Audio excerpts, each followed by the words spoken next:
outside of Hellboy. So you know, I don't what. Well, Mike Mignola. What does Mignola have to do with Spider-Man? Is he part of it? He's saying that your tastes are a little off. But the first Spider-Man movie was fucking terrible. The first Tom Holland was good, terrible, bro. Terrible. You're smoking.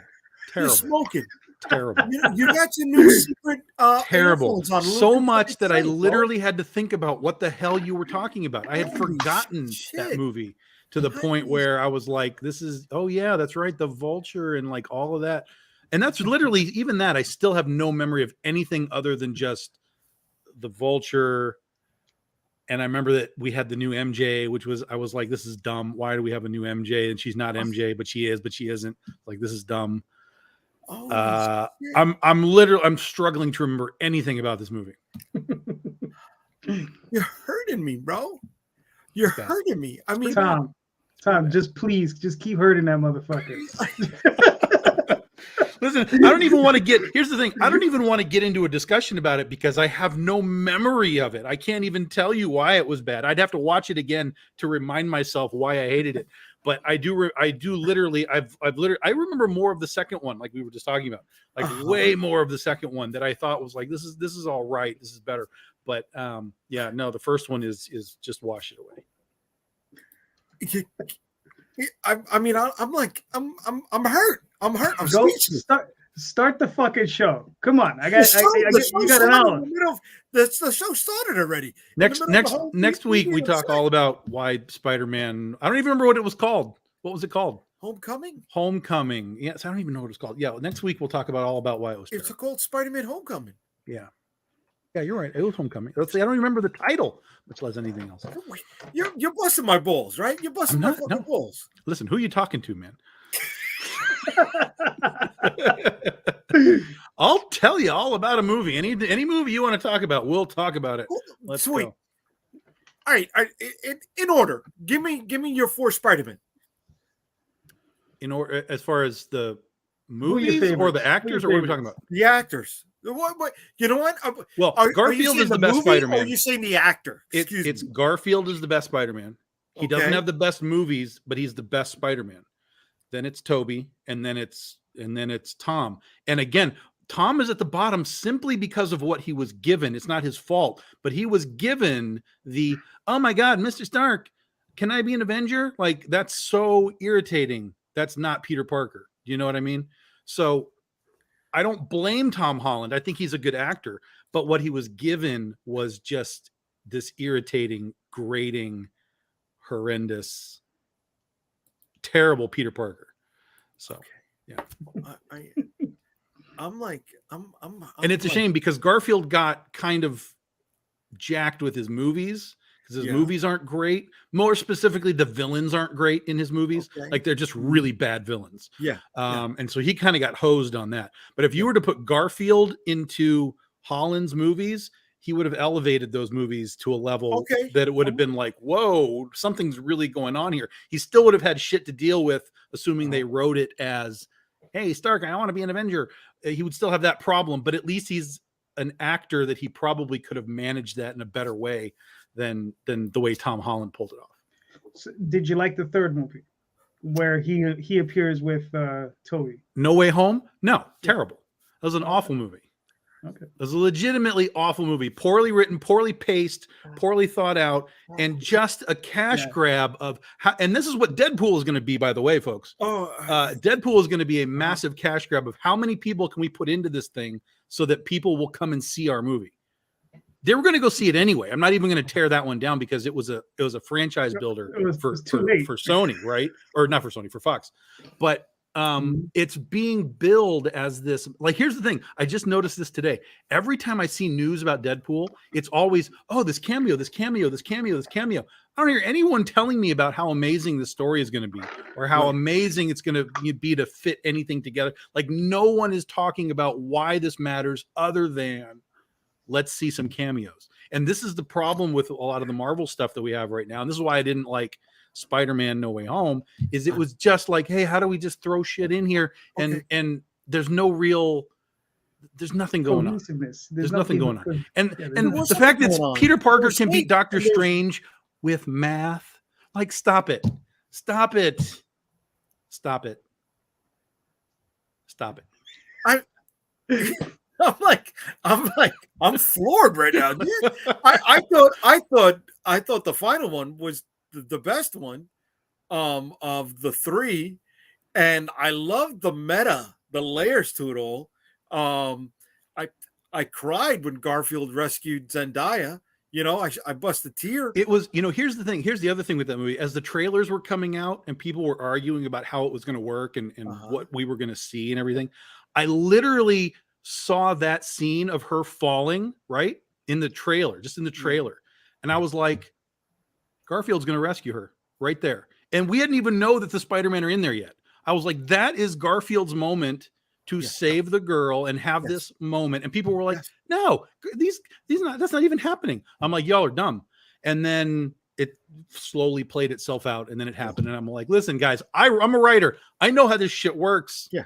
I'm clearly multiple steps ahead of many of you in regards to this. And in a way that's really shitty because I can't just be like, give me a movie, guys. And I want to absorb it and take it in and sort of eat my popcorn and enjoy it because I'm a writer and I'm always looking at how they did it, why they did it, what the result of it was. You know what I mean? Particularly as far as just the pacing and the construction of the story and the characters and stuff. So it's a curse and it's a problem. I get it, but I get it. Sometimes I got to suspend disbelief also, right? Yeah. And suspension of disbelief. That I'm okay with. But it's the construction of the story. Like, for example, spoiler alert, I guess we're far enough away. When Aunt May dies, right? Like in the game or in the movie? In the movie. Okay, when Aunt May dies, right? Aunt May died? I can't think of what her name was. What's her name? The actress. Oh my God. Come on, Marissa Tomei. Marissa Tomei. So when Marissa Tomei dies, like 10 minutes later, these guys are all just sitting around talking about where Tobey Maguire's webs come out of. Like, does it just come out of your wrist or anywhere else? Like, Aunt May just died, motherfuckers. What are you doing? Like, this is what I'm saying. Like, the pacing and the construction, sometimes you have the right pieces in the wrong places. And that's a lot of what Wonder Woman 84 was. Holy fuck, what a disaster that was. But I agree with that's what I'm saying. Like, you have sort of proper pieces, but it's not being constructed. Wonder Woman 84 made the first Wonder Woman a great fucking movie. Holy shit. Yeah. Oh my God. But dude, you knew it was coming and going back to the Spider-Man movie, but it's still fucking it's still the execution of it was like, oh, yeah. No, not really. Okay. No. Okay. I don't even know. Because it was all, again, a lot of this, once it becomes obvious to me, okay, this is for me. Once it becomes obvious, the joy factor of it is gone, right? Don't make it obvious. Stop writing obvious shit. Like, I want to be surprised. Like, if you can surprise me in a movie, I will applaud you forever. Because that's what I want. I want to be surprised. I want to see a left turn that I didn't expect. I want to see something. I'm going to give you a movie to watch. I'm pretty sure you haven't seen it. It's called Survive Style 5+. It's a Japanese. I've never heard of it, no. Okay. It's called Survive Style 5+. If you want to see a movie that's going to give you what you just asked for, that's going to be one of them. Trust me. Survive Style 5+. What is it? Like, give me just a general. What is it? Yeah. Like a sci-fi movie? Like, what is it? No, it's a modern day fantasy. Okay. Like new, like fantasy. Last 10 years or? Last 10 years, last 15 years. Okay. Last 15 years, I would definitely say, yeah. Where can we find it? Good luck. Probably nowhere. You might be able to find it on YouTube. Like, somebody might have streamed it up on there. It's called Survive Style 5+. I have a copy on DVD. Okay. Dang. But I bought it a while ago. It's one of my favorite movies. Down. It's a Christmas style movie. 5+. 5+. Literally the sign plus, not the word. Okay. Yeah. Got it. Okay. Yeah. Mm-hmm. All right. You grab something out of the ether, All right. Marvin, I'm sorry you walked into this. We've got Tom offending everybody in the room right now.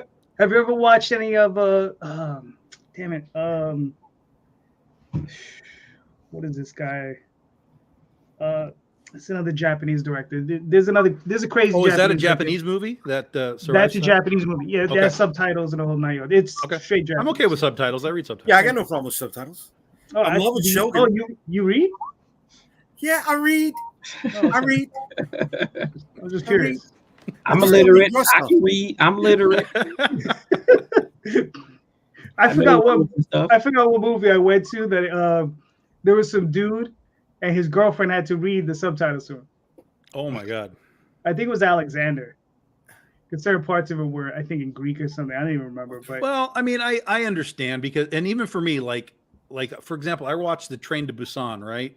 Yeah. And I liked the movie, but because it was subtitled, I was reading the subtitles. It can take you out of the movie, especially in like a horror situation. Yeah. You know what I mean? So I kind of get it. I understand why people don't like subtitles. I got my cousin chiming in. Rich is gonna send me the DVD. To what? Survive 5 style. plus whatever. Okay, yeah, there you go. That's well, when you're dealing with a subtitled movie, especially like Train to Busan, the dub is awful because and that's why I didn't want to do the dub. The emotion is so missed. Like it's the scene when he's talking to his mother and she's getting attacked, and whoever did the translation had no emotion, and it was kind of funny the way that this person's like, all lackadaisical when this person's dying. I understand if the movies are any good, I tend to watch them twice. Okay. Look, if anybody watched Narcos on Netflix, they weren't saying what they were telling you in the English dub, in the English subtitles. Excuse me. All right, as a native Spanish speaker, I was like, that's not what that motherfucker just said. You speak Spanish? Oh, you sandbagging! yeah. I speak Spanish. All right. Anyway, so it's cabrón. At least say it correctly. I was trying not to finish it because some people are watching this in Spanish. You know what I mean? I don't want to curse to them. You were saying that to me, cabrón. Oh, what you have? Oh, that was a curse word. You bad. I could have said Michael. Hey. Puto sucio. So what? I mean, isn't this a family show? You gotta find any way you can to pay the rent. So don't. I know. We already know about you and your scams. Go ahead. All right, guys. Train to Busan 5 times plus. You know, it's great flicks. We love it. Sorry you don't like Spider-Man. I like Spider-Man. We want to know. William wants to know what is Tom's most recent favorite movie. Good movie. Good movie. Excuse me. Well, I don't know. Like everything that's been released so far this year has been pretty terrible. I like Dune. I haven't seen Dune. I don't want to see Dune. I was bored not? with the first one, so I have no interest in the second one. I will probably at some point watch them once they're all done, and I can just like watch all. You're gonna have to wait 10 years, buddy. I don't care. I'm not missing anything. It's fine. And set aside 8 hours. You need. I mean, I know. Yeah, I know. It's a lot. It's a lot. Yeah. But I would rather like binge that out in like a couple of days than like watch it and see one every 4 years and be like, I don't even remember what the hell's going on anymore. I think the problem is now is that series have taken over at where the quality is at. Mm-hmm. More time to stretch it out. More time to give characters. Whenever you give the story time to breathe. Yeah. Well, and I don't have a problem with that especially if I like what's happening, then I have no problem with that, but the first Dune just didn't do anything for me. So I was just like, I fell asleep on that movie 3 times. So. Yeah, I'm not game. Have any of you read the book? No. Yes. No. Yes. Well, you said I don't read. Come on. Well, I mean, I wasn't talking. You get the audio book. I mean, I will tell you that last year, and this was just in November, December, Godzilla -1 was a great movie. Forget that it's a Godzilla movie. It's just a good movie, like in general. And it's not like the Godzilla versus Kong where it's just monsters fighting each other. It's an actual story that's happening there. So Godzilla -1 was really good. There was some good horror stuff last year. The Pope's Exorcist was interesting. I liked it. Last Voyage of the Demeter was good. I liked it. So there was some good genre stuff last year. I'd have to go back and look at my my list of how I ranked it all out, but those come to mind quickly. Okay. All right. Shit. I'm still floored with the whole Spider-Man thing. But okay. That would hurt me, bro. That would hurt me.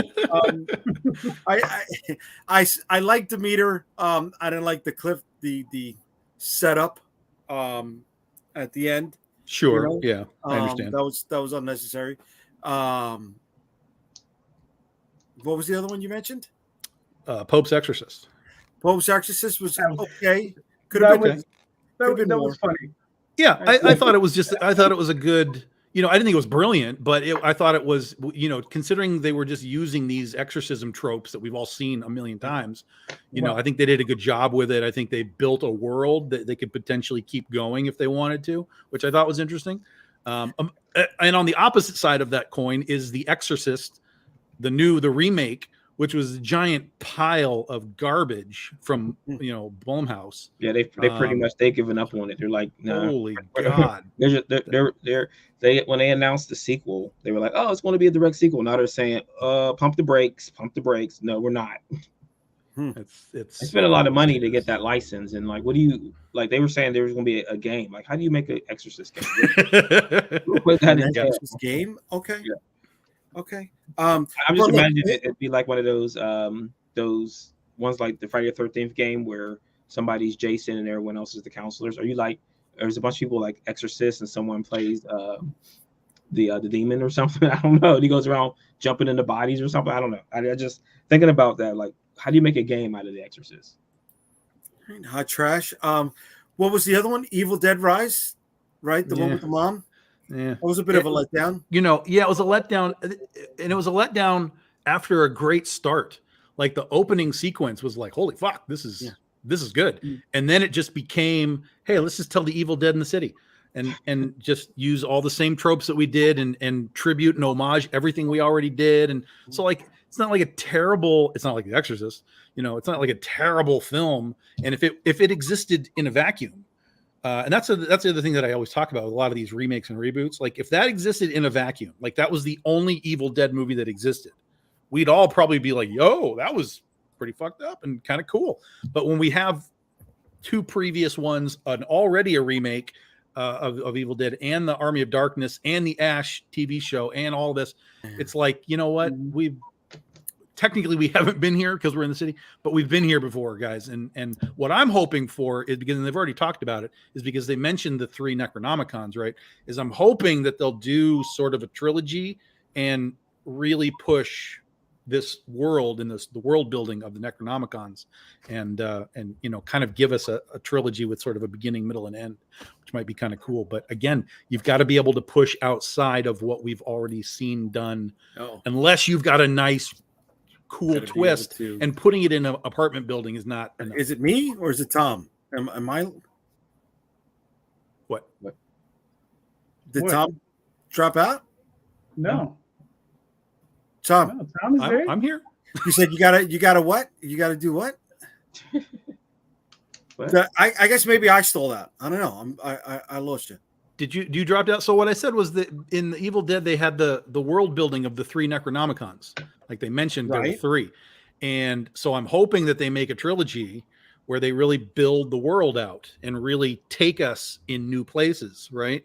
But I think the only way that works is if you really build a world rather than just like moving what we've already done. Like, we did this in the woods, and now we did this in the woods again, and what if we put it in the city? But it's the same story. Like, it doesn't. It's for a new audience, of course. Obviously, you want to make a new audience, but for the people like us that are in it, like, give us something too, man. It's like going back to the 80s when everything was. It's like Die Hard, but somewhere else. So now you'll do Evil Dead on a boat or on a. That's right. Yeah. Evil Dead on the Orient Express. Yeah. You got to go, or a train. Right. You got to go into space. Jason. Right. That's the Jason. You know what I mean? Well, I mean, even Hellraiser went to space. Yeah. And Leprechaun went to space. Yeah. Yeah. Even Hellraiser went to space. Yeah. Yes. Yeah. Yeah. That was bad. That was a bad one. But was it worse than the one where the guy had the video recorder in his part head? 3. That was part 3, right? Yeah, Hell on Earth with Terry Farrell from 369. Deep Space Nine. That's right. Hellraiser movies are all bad, guys. They're all bad. Just accept that they're all bad. At least Bloodlines had the origin of the box, which was kind of cool. You know, we got the legitimate origin of the box and the toy maker, and you know all that kind of stuff. And then whether you like the space stuff or not, that's up to you to decide. But That was the one with the guy from Lost. I don't know who the guy from Lost is. Okay. Well, no, in the last movie, Pinhead got kicked out of hell, and he was like a homeless bum on the street. Okay. All right. And then they did. Well, there's been like 7 Hellraisers since Bloodline, Right. but they're all like direct to video garbage.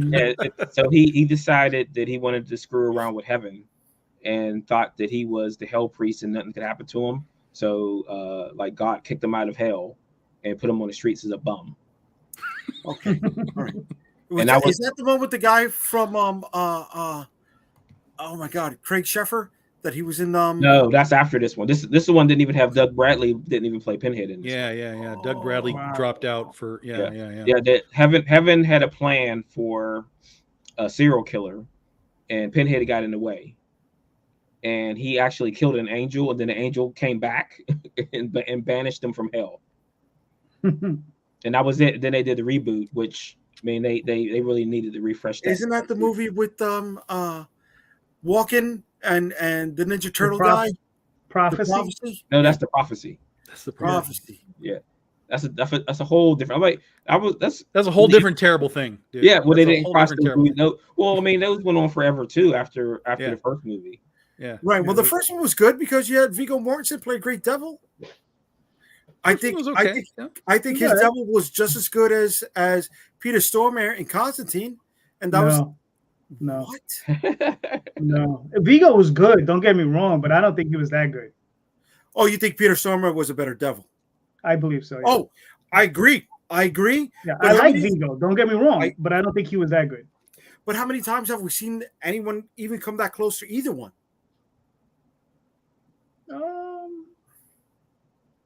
I mean, I think they kind of. I love Pacino as the devil in Devil's Advocate. I didn't. I didn't. Well, I mean, he was just Pacino and all over the place. So was he really? I mean, he didn't go like full devil, but like I love that movie. You know what? I have a bias because I don't like Pacino. I really don't. I think he has the worst imitation Spanish accent in fucking the history of fucking everything.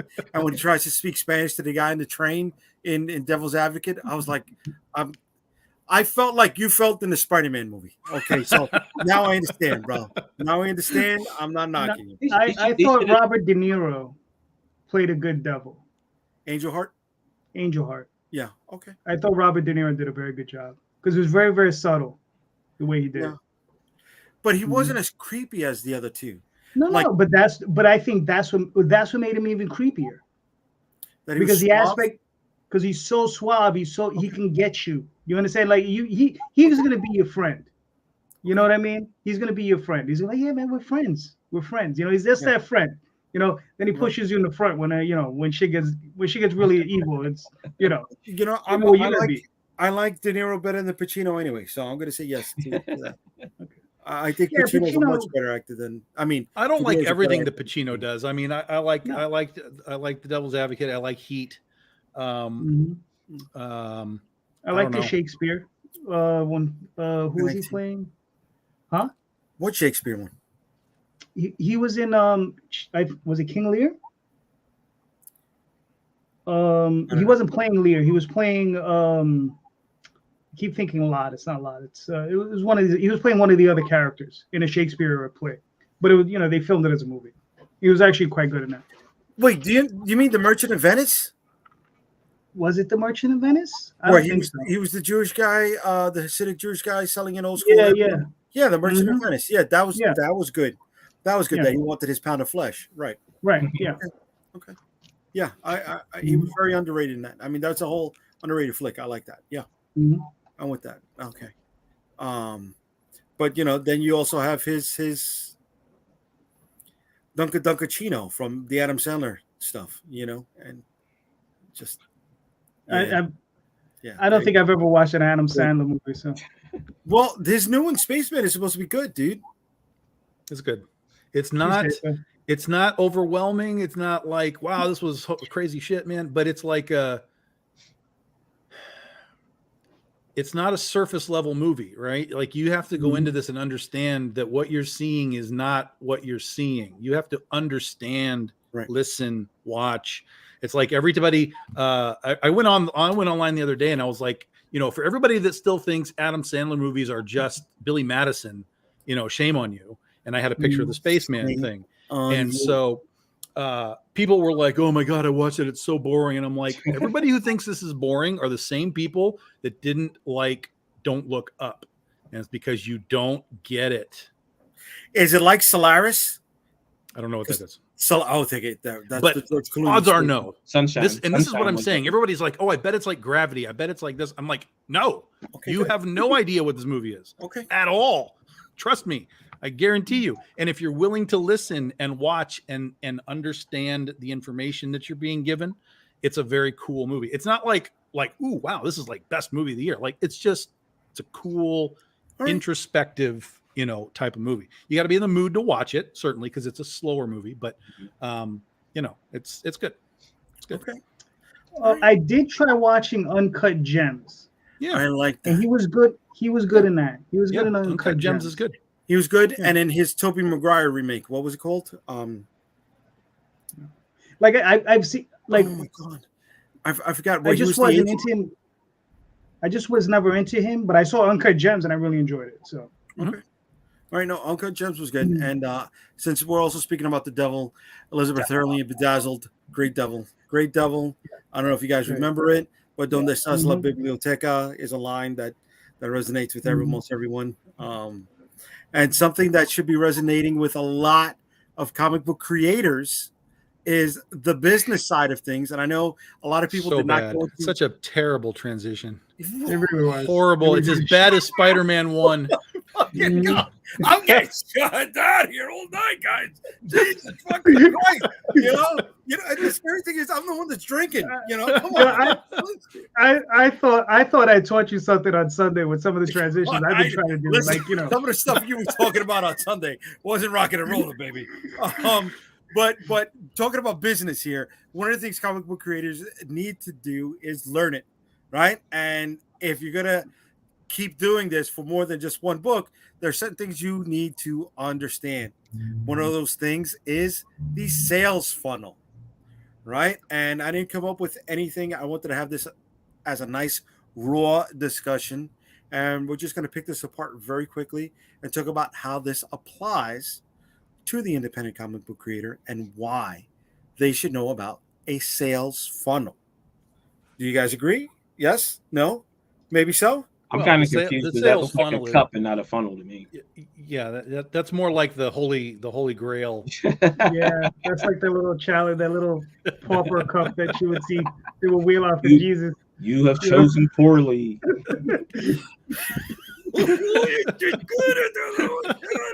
Don't take it past the seal, JD.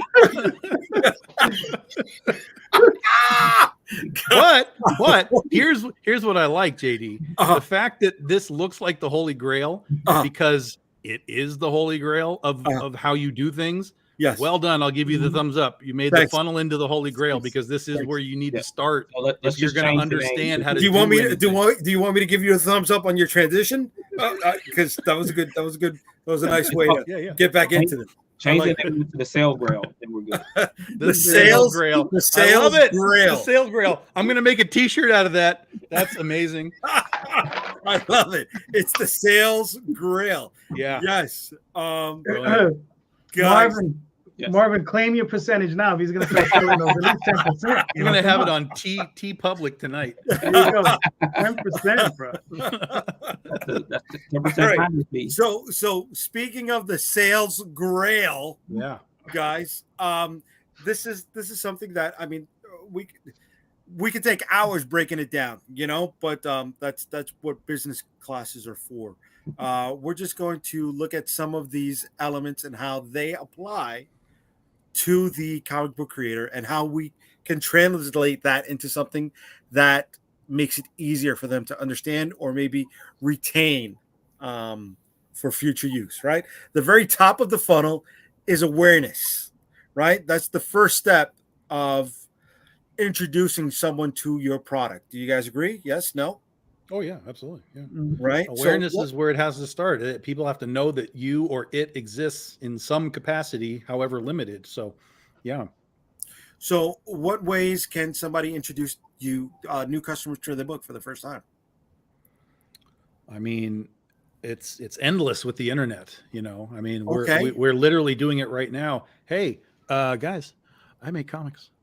Like that's awareness right there. It's awareness is the simplest part probably, because you can just throw information out into the universe on all your social media. You can do a live show, you can do a Comic-Con, and just feed awareness into the sphere of people that you think are going to be your potential customers. Okay. Tom is 110% correct, but I think the thing I think we need to focus on is the platforms that we're actually on. Like we're all Facebook people, right? Maybe a little bit of Twitter, right? But there are other platforms, right? There's Reddit, DA, I guess, and there's other things going on. And it's like, at what point do we have to start stretching out? Right. Because I think Reddit is a place where I think there are a good deal of fans on there. Because I know a couple of people who've been farming in that place and doing very well. So it's one of those places I might start looking into. But Discord is an option too. Right, and I know fuck all of Discord. Right, I hear people talk about it all the time. Discord, like what the fuck is that? Discord, I feel, is something lower down the line of the sales grail. Yeah. Is there awareness to it? Yes, of course. But again, awareness is getting into places that don't know who you are, right? Or and know what? What about conventions? Being someplace where somebody can find you. Yeah, right. Absolutely. Being in a con, you're just going to have random people walking by you all day long. Right. Mm-hmm. So the awareness again is sort of the easy part. It's the next steps that start to get a little tricky. Okay, so let's look at some of those next steps. All right, here we go. All right, the next step is discovery. All right, so they found out about you at a convention, on Reddit, on Discord, on somebody's live stream, or on any other sales platform, right? They found out about you. They heard about you, word of mouth through somebody else. All right. Now we're talking about discovery. Discovery for me, I'm thinking that they may have found you at another location from where they first heard about you. Yeah, no, maybe discovery. Yeah, discovery can kind of be multiple things. It can be just on its own, like they walk into a comic book store and they happen to see you on the rack. Whatever.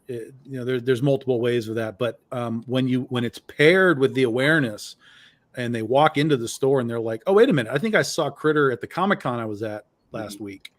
That's when you start to, as you want to connect as many of these things as possible to reach the bottom level of the loyalty at the bottom of the cup. It's also capturing data. So even if you're at a con and someone's not purchasing something, if you're capturing their email address, you're marketing to them continuously through your newsletter. There you go. Continued awareness, right? Right. Continued awareness of something, because just because they didn't buy something then, they may buy something later, or they could see you at that same show or a different show. Because what we found is that when we go to shows here in Pittsburgh, things are so close that they're like, "Oh, I saw you at Steel City or Three Rivers. Let me get what you have new. What's new? What do you got new?"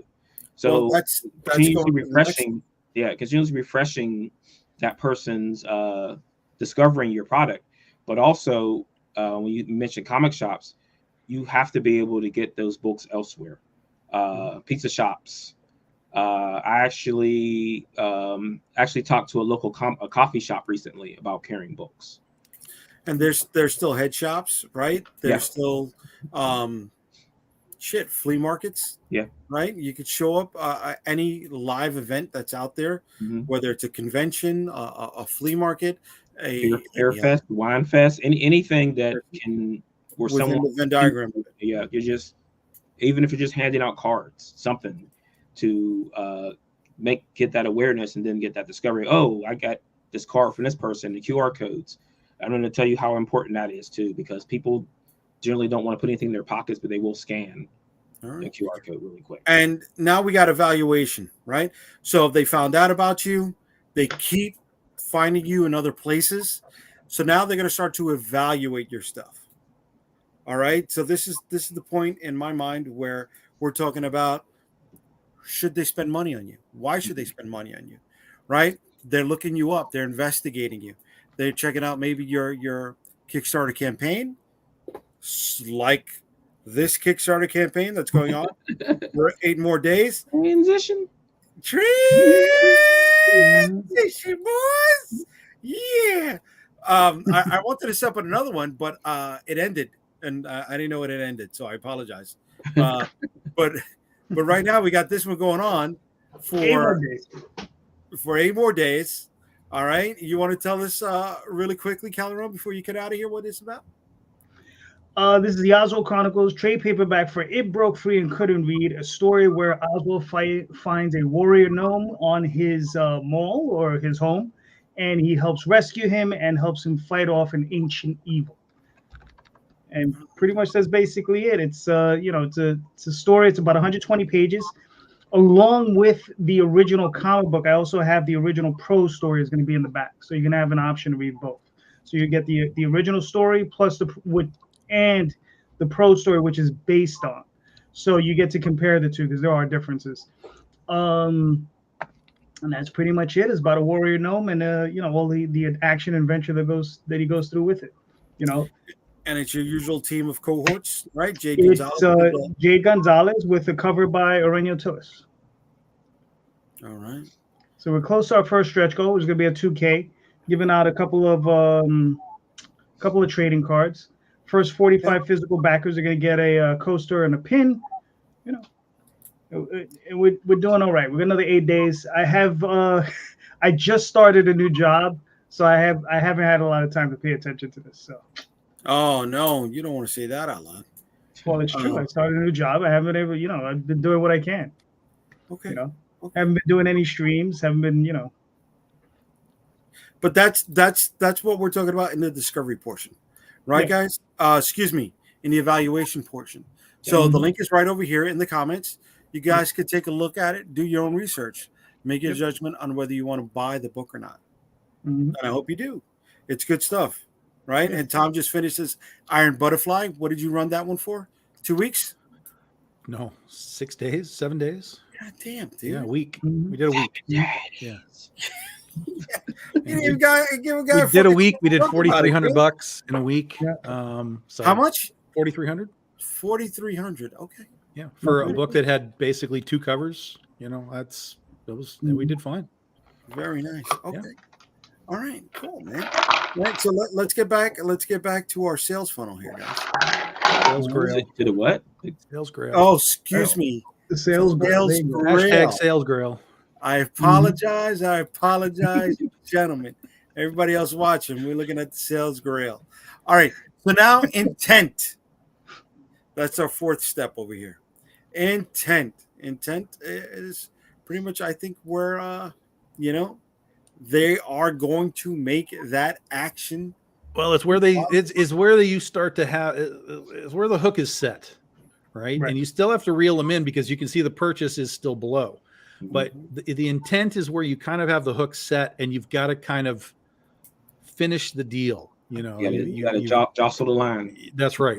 You got to be, giving them whatever, the evaluation is where they're figuring out whether they like it, whether they want it, what is it, how much is it, blah, blah, blah. The intent now is where you kind of feel like you've got them, but you have to sink it and bring it in. Yeah. This is where what do they call it? Closing in sales. You got to close it. Coffees for closers. Yeah. Coffees for closers. Right. And that's where the purchase comes in. Right. So if you close, you get the dinero. Right. So we did a show last weekend in a little small area called Du Bois. And I went to the show with 7 issues, and I didn't bring any copies of issue 6. So I'm looking through like my my box. I'm like, all right, now why wouldn't I pack issue 6? I packed issue 7. 3 people I sold issue 6 to them for shipping. So they bought all 7, and it's like, I'll just ship you the 6th one. They were cool with it, and I shipped them out on Monday. But it was find a way. That's find a way, because that's happened to me all the time. Yeah, like I'll sell, because I have trade paperbacks, and this happens all the time. Is I'll end up, before the con is over, I'll have more people just buying number 1 rather than the whole set, and then on Sunday I'll be like, I don't have any number 1s left, but they want the set, so I'll be like, well, look, you're going to buy the set at the price, and I'm just going to ship you a number 1 on my dime. And they're like, yeah, that's fine. I have no problem with that. And I just had that sale on the website. It's on the Unstoppable Comics website. We had somebody just buy all 8 issues of the Storm Chasers.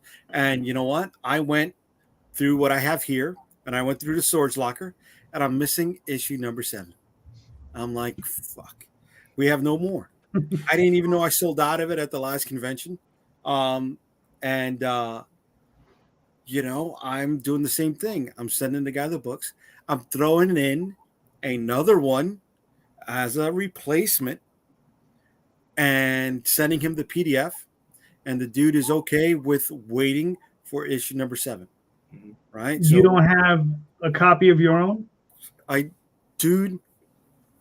looked through my secret stash, and it is. I have one. Damn. All right. So here's a hint. Here's a hint that JD needed a month ago. Apparently, when you do your print run, take 10 of those motherfuckers and put them away. Just put them away. That way, if anything weird happens, you've got a little stack, and you can just be like, "Oh shit, okay, let me get this guy his book," and you'll be okay. And I normally do that. But since I was going to shift over from the single issues to the trades, because we were going to do the trade for the last 4 issues, I'm like, okay, let me not re-up on that stock. Stupid me. I forgot to take down the for sale post on the website also. So that happens. I've been there. I've been there.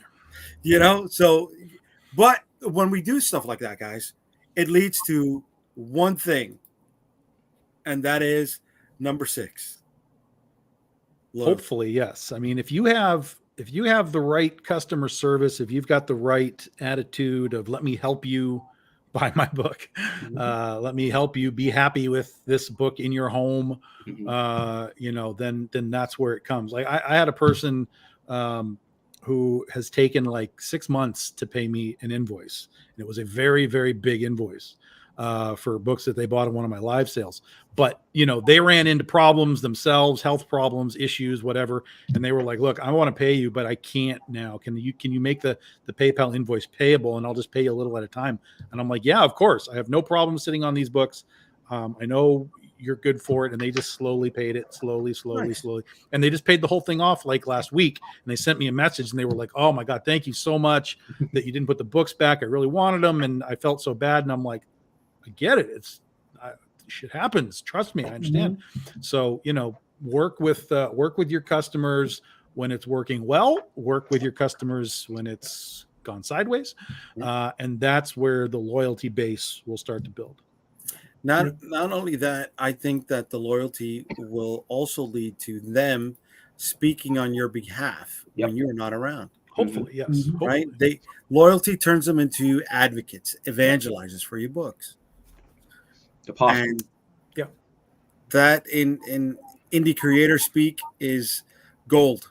Well, yeah, that's a huge thing, especially if it comes from somebody.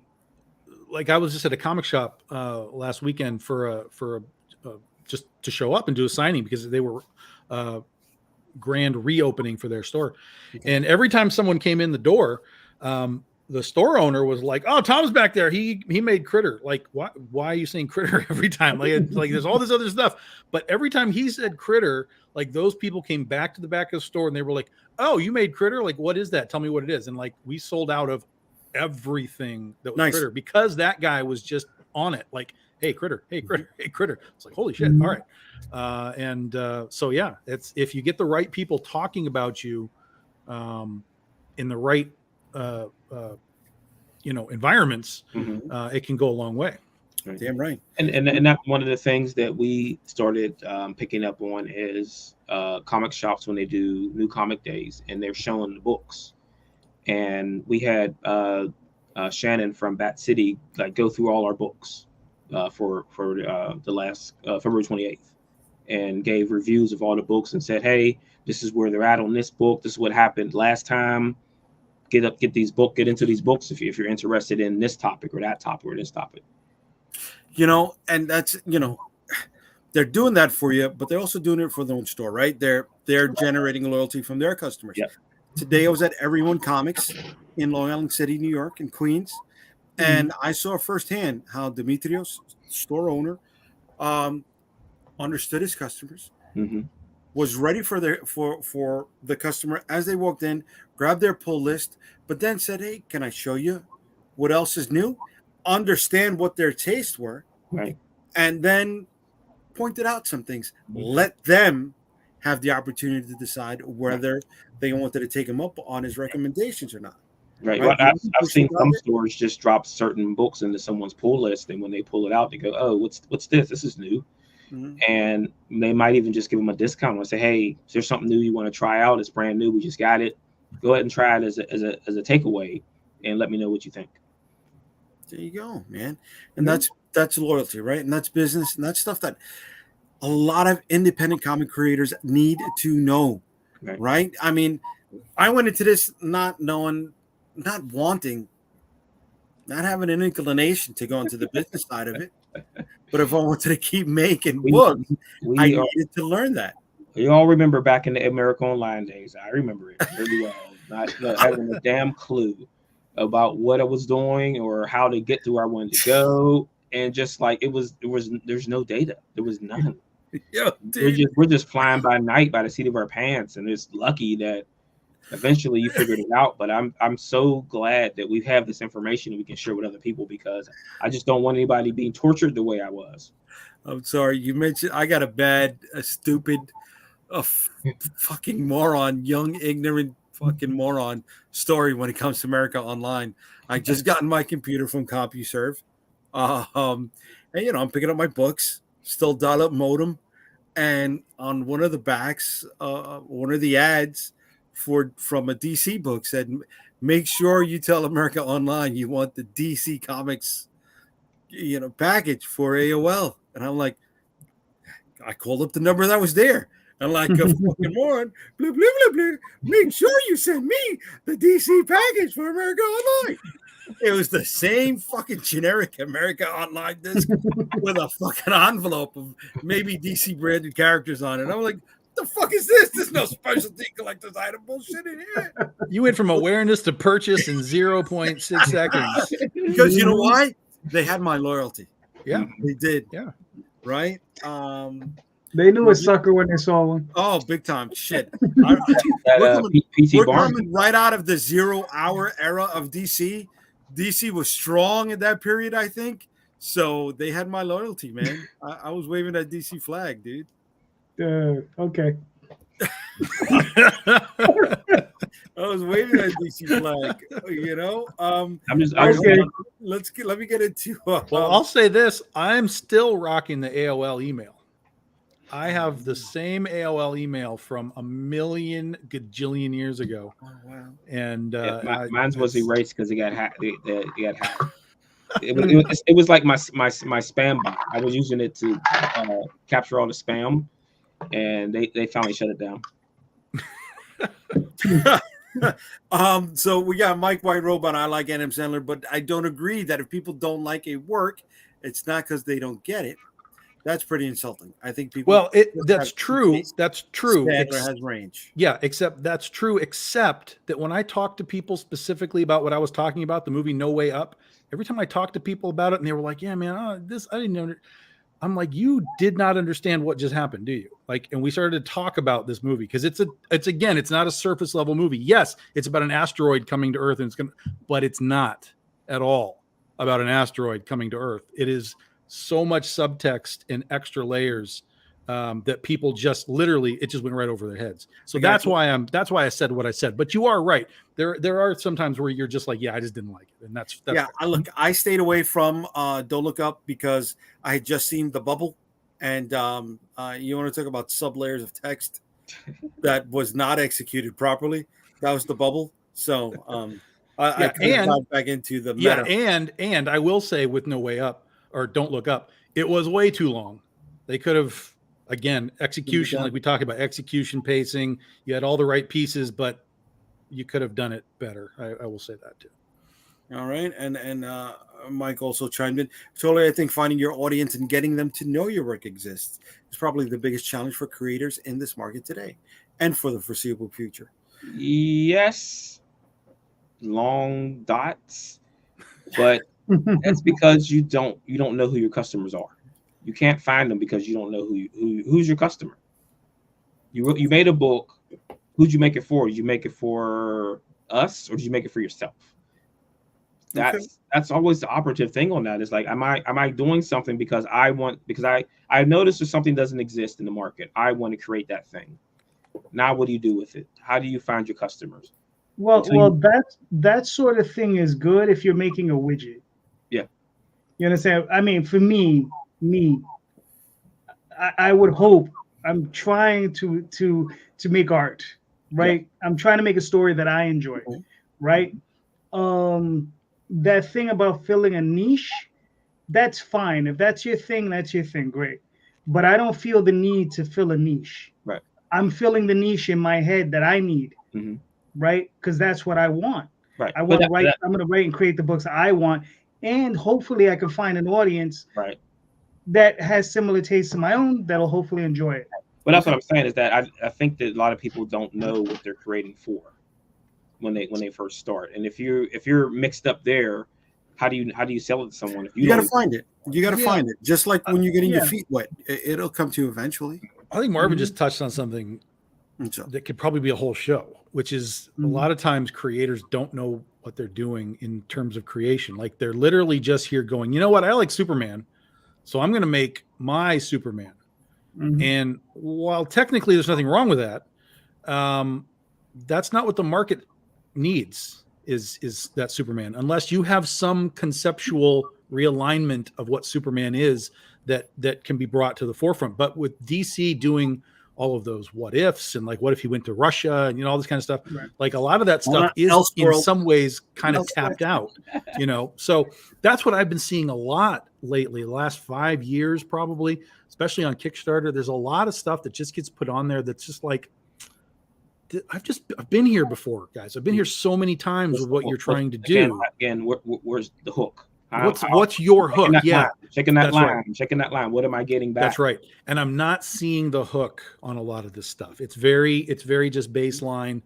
I'm a guy and I'm in a city and I've got a gun, and it's just, we've done The Punisher, we've done all this stuff. You got to find your little way of doing it to potentially attract a larger amount of people that would be interested in what you're doing. And since you brought up The Punisher, I think one of my favorite things with the Punisher was during Civil War, when it was Cap's team and they were hiding out in a restaurant, and two bad guys came in and wanted to join Cap's team, and Punisher killed them both. Oh, during Civil War, right? Yeah.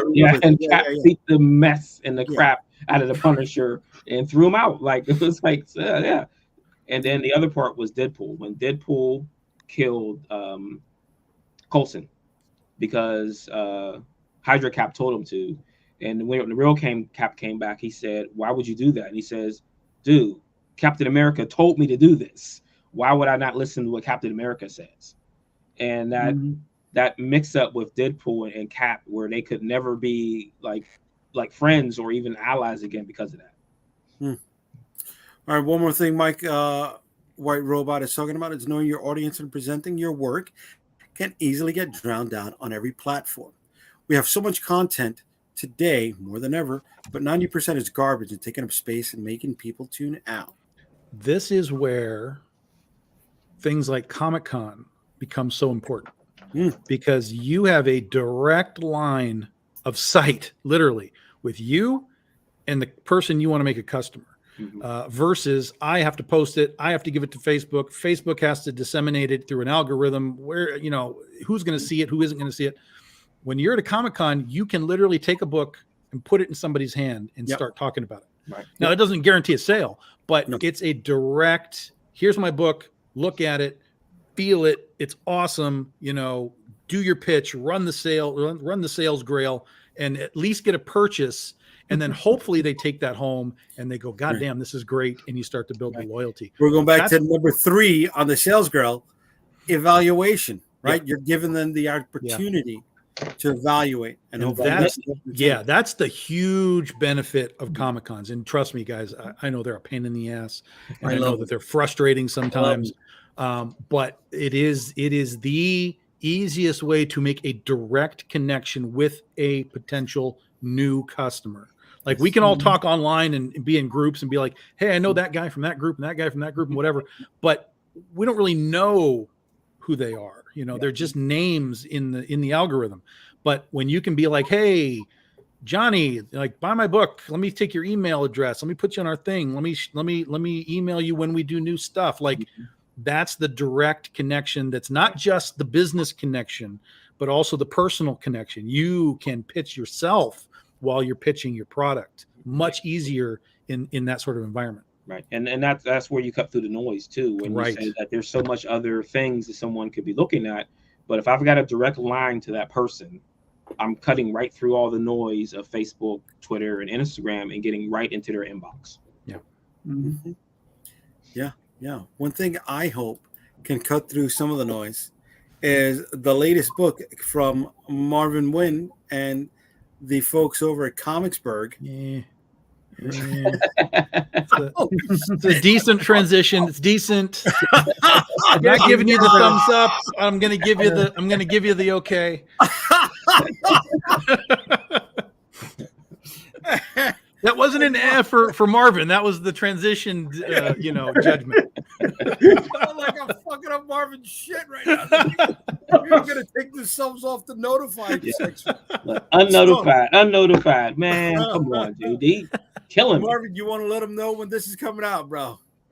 So we last time we launched the weekend of Three Rivers Comic Con. I'm probably gonna do that again. So first weekend of June. We're gonna kick this off. This is going to be the second trade, which is going to contain issues 5 through 9, which is there on the screen. Reign of Chaos,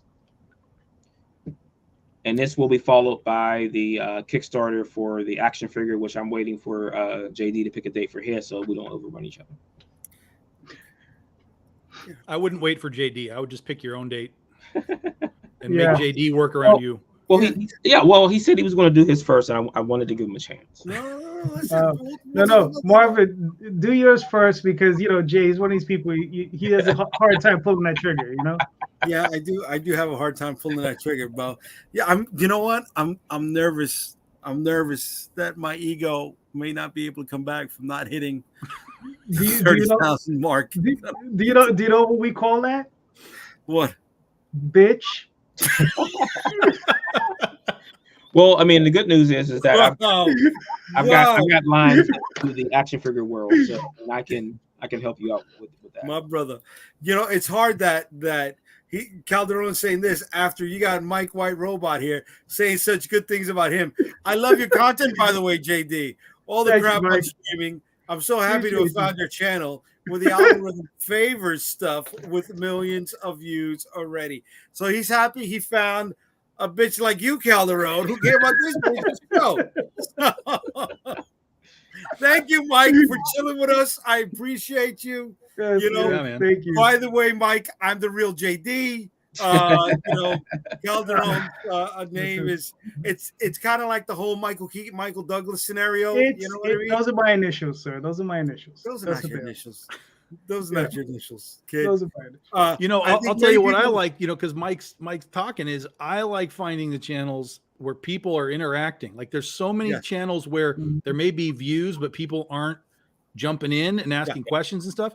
So Mike and everybody that's in here, Mike, and there's a Michael as well. Appreciate the chime-ins. Those are awesome. There's a show that I do, and they come out of LA, Spine Ticks. So they're on at 11 tonight.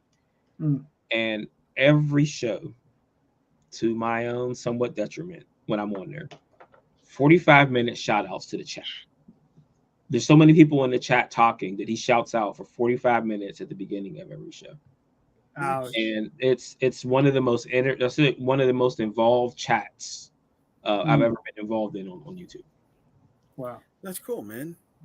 That's cool. I mean, you know, they're letting everybody know that they appreciate what they're doing. You know, chiming in, and that leads back to the sales funnel. There you go.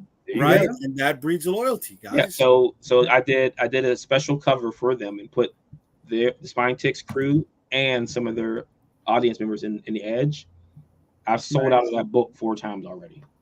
Oh, nice. They only bought that one issue though, but this is cool. Most people do. Like some people bought all of them, but it was mostly just the run. More proof, man. Art is supporting comics right now. Yeah. It's a reality. You can accept it. You can fight it. Whatever you want to do with it, it's real. Right. And but then again, that's again is how do you find your audience? Thank you, That's Mike. how you find your audience. Yeah. You attack you're in an airplane and you got multiple targets. What do? You need more planes. You attack every target that you can. I don't care where you're going to sell comics, everywhere. Like I said, last summer we set up on the street out here and sold comics to people walking down the street. Sold like 20 books to people who probably never read a comic in their life. And look, somebody like Michael here saying, looking forward to everyone here putting out more books. Yeah, I think we want to. All of us have quite a lineup coming up for 2024 alone.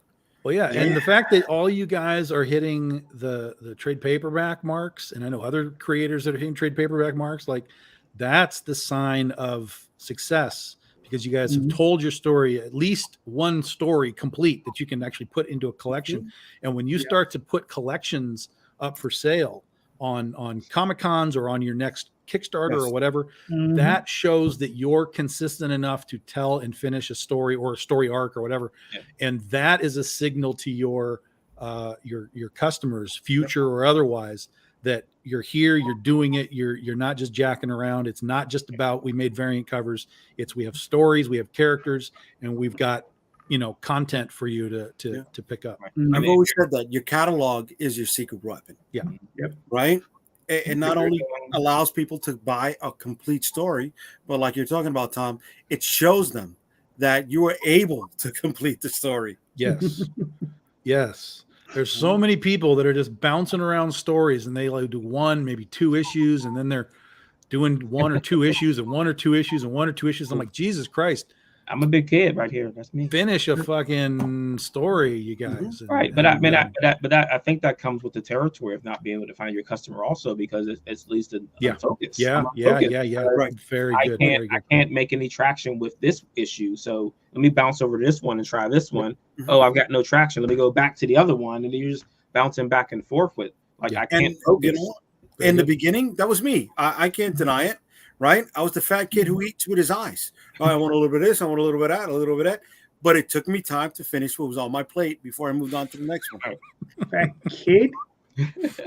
Which you just mean fat dude? Because that's what you are. Wow. You're not no damn kid. You're just a fat guy. You know what I'm going to do? I'm going to hit you with my fat yank. That's what I'm going to do, kid. Fat guy in a little. Listen. The fact that you had to buy it on Amazon, just because you got one. It's money well spent, Papa. I'm sure your wife appreciates it. Hey. Sometimes I get tired. Let's bring up the Grail again. Let's bring up the Grail. All right, let's go back to the sales Grail. I'm sorry. Let me pull this out. It's stop screen. Sales Grail, baby. That's fucking good shit. That's good shit. Okay. All right, here we go. So, I mean, the one thing that I want to explain is about buckets, baskets, and everything like that. And it's always the idea of don't put too many eggs in too many baskets. I say get as many baskets as you want because it doesn't matter. Hit everything you can with your book, with some kind of merchandise, some kind of advertising. So like I said before, that coffee shops, pizza shops, pharmacies, they just walk in and ask. You're making me tired, Marvin. Jesus Christ. Yeah, I know. This is, and it's great because Tyler's in your chat right now. Tyler and I talk about the funnel all the time. So Tyler's freaking out. And this is what I said to Tyler every time we talk about the funnel, and Marvin, what you just said, which is 100% right. You guys are 100% right, but it makes me fucking tired because it means I have more work to do. God damn it. And I don't have time for this extra shit that you all are trying to do, putting comics in donut shops. Like, oh my God. I like it, but I hate it. Yeah. You're taking away time from his walks around the fucking lake. That's right, man. That's right. Well, man, but that's, if he can afford a lake, he can afford a support team. You know what I'm saying? No, you can't. If you buy a lake, there is no money for a support team. None. The support team is the geese. I'm going to strap packages to their feet and send them off. The Amazon drones. Yeah. Would you like your books through the Amazon drones or through the critter geese? Either one. You got to pick. You get to pick. Oh my God, you guys. So yeah, I mean, I just what I want people to understand is that hit these local places, man. They're people at local shops are always willing to help other people who are doing things locally. So I mean, try it. I mean, all they can say is no. Yeah, and here's the crazy thing, right? Like we're talking about awareness, right? So this store that I went to last weekend, Kruger Comics here in Michigan, he was a customer on one of my live shows on the Comic Book Shopping Network that I do on Facebook. So he was a customer of mine buying books for himself. And then when he found out that I was a creator too, he was like, "Well, you make comics?" I'm like, "Yeah, Big Dog Ink." He's like, "Holy crap, you should come when we do our reopening for the show." And I was like, or for the store. And I'm like, "Yeah, man, of course." And then I went down there. I had one of the greatest in-store appearances I have ever had in 14 years with people who had no clue who I was, just because Joe, who is the store owner, every time somebody walked in, he was excited and he was like, "Go see Tom. He's back there. He makes Critter. You want to go see what's going on?" And I'm like, holy shit. And these people just came in and they were like, "Give me books. Give me books. Give me books." Nice. So it was amazing. I have absolutely no problem with selling comic books to people in their nightmares. So I will do that. I will invade your nightmare and sell you comics. Well, before we get out of here, I know Calderon got to leave early because he got a date with a guy who's going to be sweating over another guy. Just kick JD out and let's get back to Spider-Man. But before you go, JD, why don't you let everybody know where they can find you, kid? Tomorrow night, right here, back on YouTube with Jay. That's who we're going to be tomorrow night. Right? So there, the Oswald Chronicles, Tall Tales Online.com, Facebook, all that shit. You can find all those places. Kickstarter, the Oswald Chronicles currently running. Kickstarter, yes, always. Yeah, and then what's funny is I think this Kickstarter will be ending in about a week. We got another 8 days, and I think on the same day that this one ends, I'm launching another one. So that'll be a lot of fun. God damn, son. You fulfill the first and he one. yells at me for doing 8 a year. He's like every month, back to back. I'm trying. Listen, I told you I'm looking to open up a separate account. I'm gonna start publishing my novels. So Yeah. Why don't you just do what Tom does and run it for fucking 6 days, kid? No. This is because the next one is Magi's Grace. So I'm running the Oswald Chronicles. So that's this trade, and then I'm running the Magi's Grace again. And then once that's done, it'll be another Oswald, and then I'm going to do Dreamweavers, and then after that one, it'll probably be another Oswald, then go to Terror X. Do you still do them all for 4 weeks? No. This one is 21 days. Okay. The next one, the Magi's Grace, I'm going to run for 28 days, and the next Oswald will be another 21 day. Yeah, 21. You don't need anything more than 21, guys. 3 weeks is more than enough time for people to get involved with what you're doing, and then you can move on to the next project. I'm doing one for a year. I don't think you can. I think they only give you 90 days. Right? Yeah, you get 90 days. Yeah, you get 90. Yeah, I think they only give you. I don't know. 90 With days. every fucking platform that's out here, he could do 90 days on 4 different platforms. That's true. That's true. He's Go. just going to cycle it through all of the platforms. Yeah. Somebody should do that. I mean, I might do that now. Now that you said that, like, just I mean, there's nothing wrong with doing that. Here's the thing. That's how I got to run the nothing wrong with doing that, right? Yeah. But again, it comes back to screw you, Marvin. That's too much work for me. I got other things to do. But I support your effort, and I would really, I would, if someone does decide to like create a cycle of I'm going to do the same book 5 times, I would really be curious to see what the result would be. That would be that. I'm offended right now. I'm offended. All right, this is not his fucking channel. I'm not fucking in his channel, bro. Well, no. The thing is, no. You got to remember. You got to remember the reason anyone's watching is because I'm running this through my channel. That's why anybody's watching. That's the only reason anyone's watching. You understand? So I mean, that's why I did that. So I connected it so people would watch. I hope Kickstarter sends your money to the wrong account. I said. Oh no! What you should have said. I hope you understand. I'm trying to help you out, and you're getting mad. You know, I'm trying to get you viewers, and you're getting mad at me. Like, what the fuck? Hit him with the Dune, man. Hit him with Dune. I hope you're You're the only guy who watches UFC. Look at those butts. Look at how those butts are. Oh my god! Oh, and here we go. Here we go. This is my right hand here. Confirmed. I watch it through the other JD's account. You what? What? I ain't tripping. You do. You know, next time you ask me not to spoil a movie for you, kid, don't worry about it. I'm gonna make sure I spoil the fucking movie. Aunt May dies. Oh.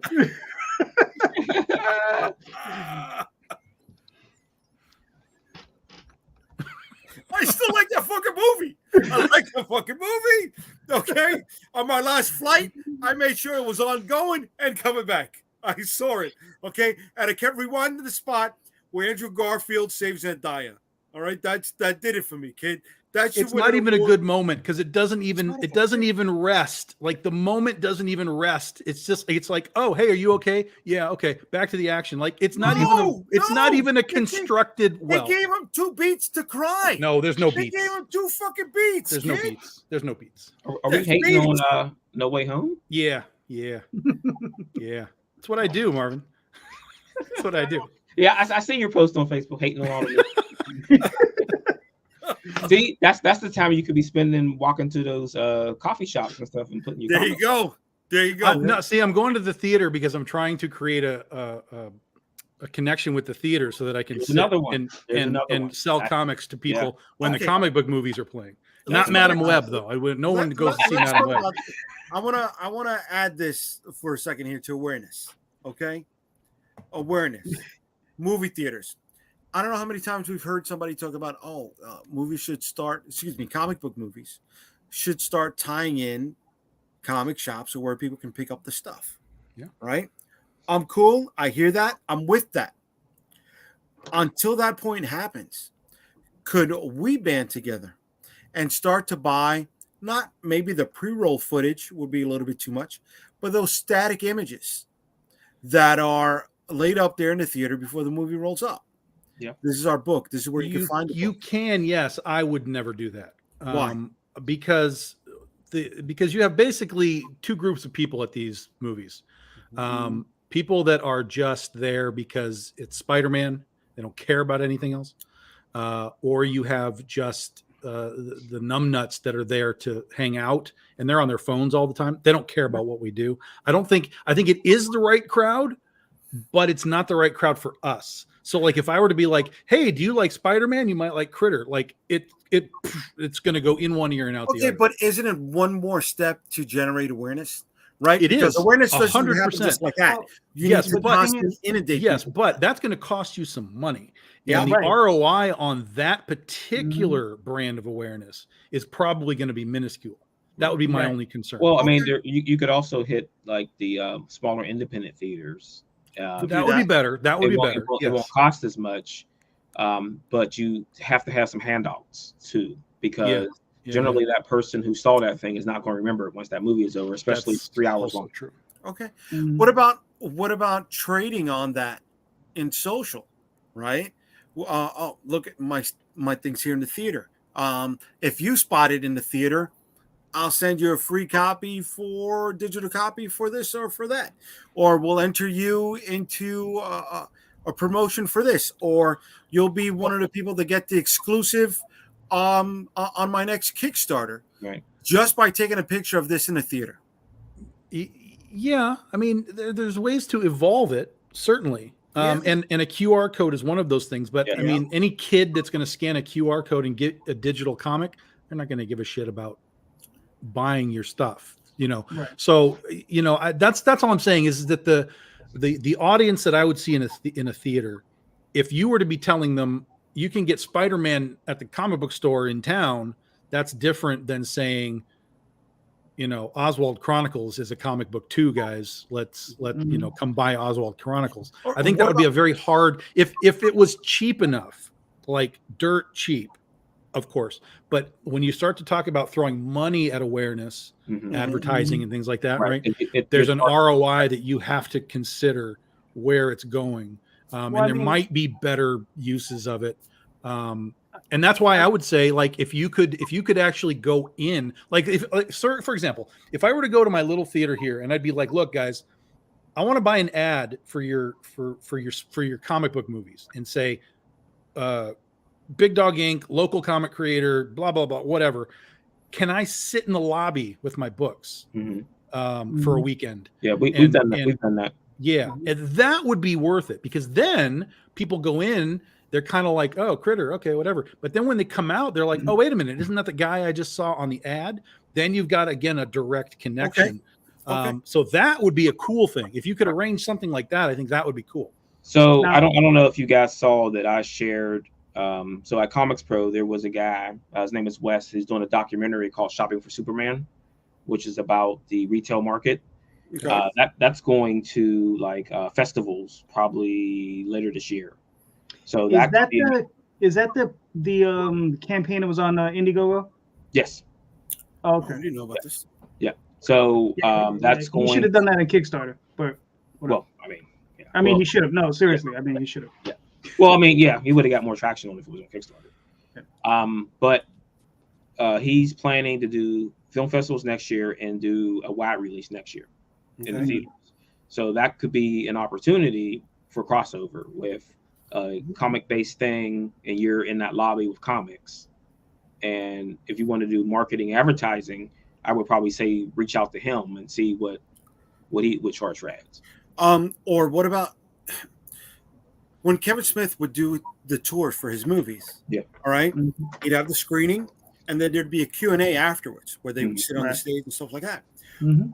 A really cool thing would have been a Kickstarter or Indiegogo reward where I'm in your city, you pay for this reward, we're doing the screening, you get to sit in with me on the Q&A. Huh? So now you're getting the opportunity in that theater that he's coming to in your town, and you're in the theater and now doing having that Venn diagram crossover. Right. Well, I mean, I've got his ear, so I mean, whatever we can talk about and think about that, I can share that with him and see what his plans are. Let me know when he's in New York. Okay. Well, he's like I said, he's doing film festivals this year when it's done, and then he's going to do. There's film festivals in New York. Yeah. Well, I mean, I think he's going to hit everything. I think he's going to try to get Cannes. Oh wow. Okay. Yeah. But for him to get into the film festivals here is tough, though. I mean, they're just tough to get into. Oh yeah. He's got an uphill battle, but I mean, there's a few smaller ones. Like there's like 3 or 4 here that he could hit for. There's also rented out theaters to do private screenings to do something like that. There's the Kevin Smith theater in Jersey, the Smod Castle, where he's doing things like that as well. He's doing small premieres for local and independent artists as well. But the 42nd Street theater is open to that stuff too, though. The ones on 42nd Street, the bigger ones, because they have like. I didn't know they were. Okay, cool. Yeah, they have like fucking 50 screens in those things, and they're never busy. So it's like, you can rent out one of those things. When Pan's Labyrinth first came out, I went in one of those, and Guillermo did a like a thing where he came out and talked to everybody. Nice. Yeah, when it first came out. Well, like I said, is that I mean, don't believe that. Don't throw all your eggs in multiple baskets. Do it. I do it. Why not? I mean, just try it and see what happens, and then you can be that steward to other people to say, "Hey, I did this. It didn't work out, but maybe someone else can take the information and make it work." Or this was spectacular. Everybody do it. Right. Yeah. He'll keep all the spectacular ones to himself. He'll give you all the ones that didn't work. Oh no, me no. You see me, I share everything. I don't care. Like we did a release party at a bar and we had live music. Mm-hmm. Now here's something for you, because I mean, Randy was doing something back in the day that I thought was really interesting. He would do his paper. He did his paper in Michigan. I don't know. I'm pretty sure. Tom, have you ever seen it? What? When Randy was doing that? When he was doing his paper. He would do. Yeah, the newspaper thing. Yeah. Right. So I mean, whatever it is. Yeah. Yeah. I mean, imagine if you got like a few creators together, and we could probably find somebody to print circulars reasonably priced, even if. Oh, that's easy. I got a connection for that here in New York when we were promoting the conventions. Those things that go into everybody's door. Yeah. Right. But I'm not talking about but I'm talking about the fold out thing. So imagine if you got like 8 pages or whatever, and everybody put ads in, maybe a few strips in or whatever. And you print up 10, 20,000 of them. And I'm not where Tom's at. I'm not where Marvin's at. You guys are not where we're at. And if we get a couple of connections out west, and everybody gets maybe 500 of these things, and you go to your local cons handing those out, and it has all of our ads in it.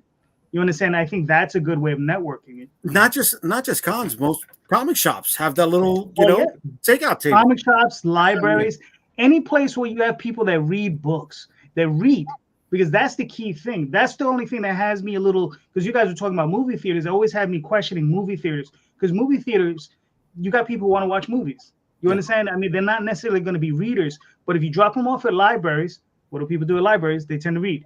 If you drop them off at comic shops, they tend to read.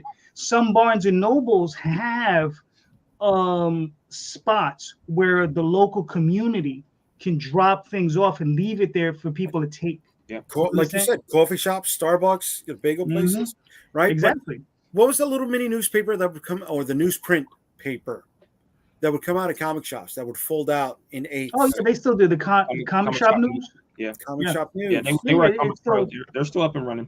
Yeah, really? They're still up and running. Yeah. If you go to Midtown, they always have them. It's been a while since I've been to Midtown. Yeah, but I go. I'm there at least once a month to pick up my previews. So. Okay. Yeah. Okay. Oh, did you see that transition? Did you see what was in previews? The most recent one. You're talking about Comicsburg? Yes, it was quite impressive. Comicsburg and Critter. Yeah. And Critter, yes. Well, Critter will be in the next one. Critter will be in the next one.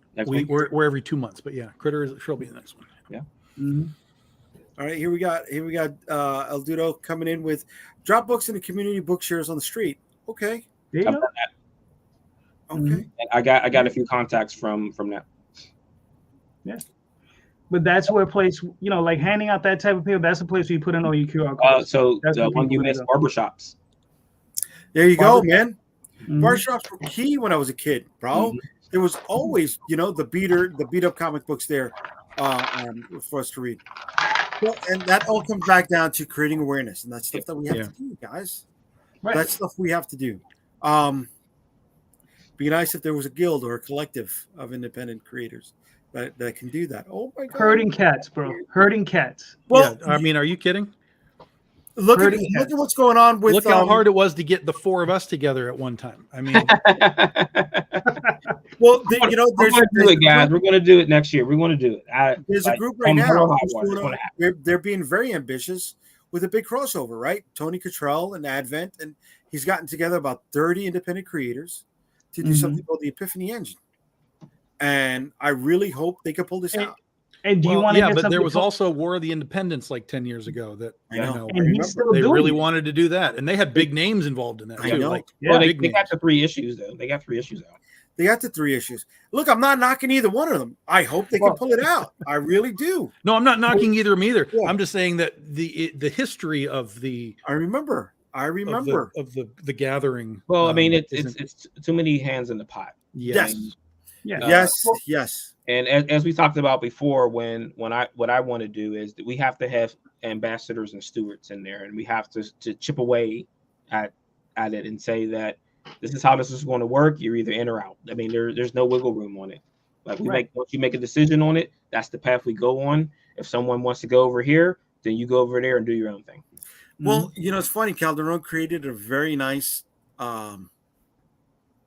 way to insert or an engine of his own for something like that to happen, where Oswald could have bounced around to all of these universes, right? What was that storyline? I was there and I remember, right? His dream sequence. What if that was the only one, right? There could be more than just one universe that he had went to. Yep. Oh yeah. I don't even want to go into that part. Well, all I keep saying, I want to say is that like the world's open, and it's just a matter of what you want to get done. And like I said, that this Indie Summit thing that I've been talking about, it's happening. Good. It's happening. I mean, we've laid the groundwork for it. It's just have to get awareness again, top of the grail, awareness of such thing. Pull up Andrew Mecca Davis's thing. Top of the grail, yeah. But Jay, pull up what Andrew Mecca Davis put up. He says you also need a creative leader type here to make it work too. I agree with that. But here's the problem though. Everybody in this room and everybody else who'd come in, massive egos. Oh, fuck all yeah. of us, right? Fuck yeah. And that's, Fuck yeah. Right. Do you see this shirt? Right. That is 100% correct. Right. And that, ultimately, and we're all independent creators for a reason, because fuck the man, right? but think about it like this, in the simplest of terms, that you had Arthur, and he had a round table. Everyone had a say. He was in charge, but everyone had their own kingdoms that they had control over. And he said that when you come to this table, the egos get checked, and we make decisions as a whole. And if you can't do that, then like I said, there's the door. I'm sorry. Bye. No, Caesar said the same thing before he got stabbed in the back. Yeah, you just described Congress where nothing gets done. Right. Here's the problem with that table. Heckling each other, though. We're not going to heckle each other. Well, Here's the that's problem true. with That's true. Well, we might. Right, yeah. Here's We're the comic problem with book that people, we table is that Arthur's at the head of it, and he's like, yeah, I'll tell you when you can go, and I'll tell you when you come in. See, that's the problem. There's right? no such thing. There's no head on a round table. Yeah, King Arthur found the head of a round table. I mean, he was clearly he was the king. He was the guy. You're right. He was the guy. Loves to be the king. Yes. Yep. All right. And let's just say that it's going to happen, and trust into the sphere of things that I'm putting it out there into the atmosphere. Good. I hope so. I hope that so. it's going to happen. And for Tom won't be there because he'll be at a convention. We hate each other. I want to see each one of you guys succeed. I really do. I don't need to tear down their buildings to put mine up. Except Calderon. Well, yeah. I mean, you don't even have a building. So. Well, that's why he's going to take your building, eminent domain, right? Yeah, right. Yeah, eminent domain, bitch. He did it the other time. I burnt them out. Let this happen again. No, you didn't burn me out. The whole fucking conglomerate fell apart because it was a sham to begin with. That's true. Just say that. Just keep an eye on your Facebook and mailboxes in May, because a questionnaire is going out, and then we're able to make decisions. Once that's done, we'll be able to get into decision making. So. Gotcha. All right, that's great. Guys, we ran about an hour and a half tonight. I want to thank you all. I missed at least 2 fights. If I missed a knockout, you're gonna fucking pay. That's all I'm saying. If you missed the knockout, I'll come over and finish the last one for you, kid. Bro, we've had this conversation. We've already had this conversation. I'll show you firsthand what you missed. All right, Hammer. Remember that. You don't believe me? Google me, son. Google me, and you'll find out. All right, kid. What? So I can see your ass in the air again? Come on. Listen. It's what? No, it isn't. A lot of money. It makes a lot of money. No. If it's not America's ass, we're not interested. There you go. Thank you. I go full Brazilian, okay? Just so we know here. Do you bleach it too? Do you bleach it as well? Not if you go Brazilian, you don't need to bleach. It's one or the other, bro. You know what I'm saying? No, I don't, because I have no concept. I just throwing that in there. But I'm happy to know that you know. Somebody at 62 years old like yourself, don't tell me you don't got no concept, kid. Come on. You've been around the block a few times, Hammer. I know you. But before you end your walk on this block, Mr. Calderon, yes. Please, you said it before. Let everybody know where they can find you. All right. So tomorrow night with Mr. J, we will be back here again. That's right.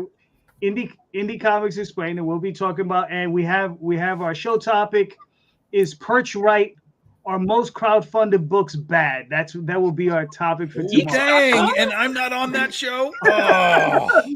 I think you know what? I'll give up my slot just to hear you go on. No, Tom, get ready to get called up from the bench, kid. You know what I'm saying? Get ready, kid. Pitch hitting for Jay Rosario. So that'll be the topic for tomorrow night. And the Oswald Chronicles is currently on Kickstarter, so go check that out. And Facebook, Instagram, all those different places. JD Calderon. So there you go. That's what I'm at. Marvin, let everybody know where they can find you, brother. You can find me on all the social medias, Facebook, Twitter, and Instagram at The Edge. So find me at theedgecomic.com and comicsburg.com. Okay. Tom, please. Spider-Man is terrible. Okay. What about Darkman? Honestly, I've never seen Darkman. Oh, come on. I've never seen Darkman. Yeah. There's 3 of them. Yeah, there's 3 of them. I know. I'm aware. I've seen none of them. I'm not sure exactly how that happened, but there are some is that a 90s movie or is that like late 80s? It's 90s. It's 90s? Early 90s. I don't know. Early 90s? Okay. Yeah. I think it could have been 89, the first one, the Liam Neeson one. That's possible. Might have been like late 80s. RoboCop was 87, yes? 86, 87, somewhere on there. Yeah. And it was really close to RoboCop. So late 80s was the first one. Yeah. Yeah, but I've never seen either of those either. Really? No. All you need to see is the first one. I mean, Darkman was generally how those work. 1990. Yeah. 1990. Okay. 1990. Yeah. All right. It was after Batman. It was after Batman. All right. Tom Hutchison, guys, Big Dog Inc. I don't know what to tell you. You've heard it all before. He just finished his campaign because he only went 6 days. That's right. I only need 6 days for my campaigns now. We'll be taking it down to 4 on the next one. Really? Or are you fucking around? No. I got fucking balls. No, we'll have our next big campaign, full-size campaign in April 6th. First weekend of April, we are bringing Critter number 23 to the Kickstarter place. We'll be shipping Critter 22 while that campaign is running. So if you were a backer of 22, we're getting ready to get that to print and ship in late April, early May, depending on how fast the printer works. But full-sized campaign, 3 weeks, Critter, April 6th. If you need back issues, trade paperbacks, bigdoginc.com. We're on all of the important socials. Just look up Big Dog Inc. Or you can find me. I pretty much live on Facebook. We do more Facebook than anything else. You can find me, or you can find the Big Dog Inc. page, whichever way you want to do it, and hook up with us. Become aware. It's the first step. I'm glad we got to keep reinforcing that first step. And my first step happens to be letting you all know that you can find me at unstoppablecomics.com. or back here next week, where hopefully these guys will come back, where we'll be talking to the retailer, the owner of Anyone and Everyone Comics in New York, a small local chain, Demetrios Fragatos. He's got a lot of insight, and maybe you can answer some of the questions on what independent creators should be looking to if they want to get into a comic shop. All right. So we'll be looking forward to hearing some of your questions and the interaction you had like tonight. I will be launching my next campaign on March 23rd, I think, Saturday night. We're going to be having fun. I want to make sure I have enough time to finish fulfillment on the last book, which was Shield of the Interceptor number 5. And create your trivia list. I have a lot of questions, baby. I have a lot. I know you have questions, but do you have trivia? Yeah, I got a lot of trivia questions, Okay. dude. All right. I've been building it up, you know, and at least 2 of the answers include Darkman. So make sure you watch it. And for anywhere else you want to find me, this is it, folks. Thank you so much, and good night, everybody. Good evening. Good night.